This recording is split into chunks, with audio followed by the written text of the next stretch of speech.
Today is a prison break. It's Mission Monday.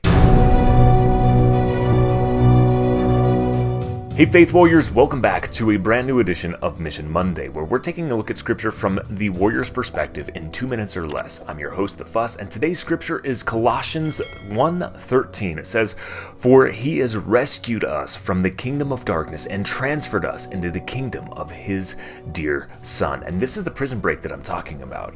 So you've been set free, broken free, forcefully.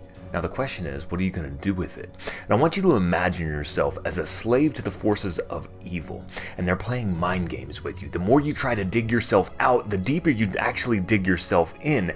They give you things that seem fun and delightful at first, but the more you have, the more it hurts, and you just can't have enough. They make work hopeless and purposeless, and you never gain any traction at anything you do, and the things that you look to for sanity and release are truly the things that are destroying you from the inside out.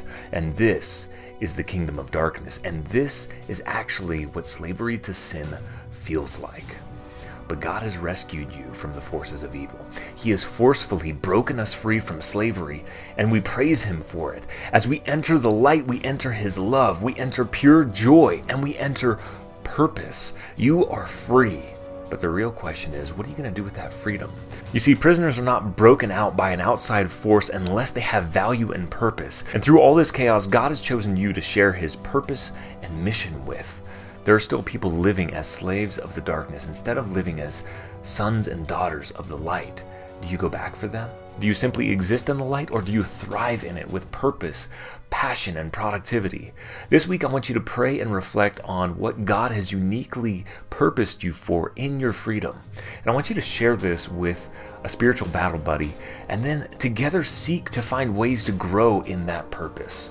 And that is your mission. Remember this week, stay on mission for Christ. Share this with a spiritual battle buddy, and I'll catch you next week right here at Warrior Faith.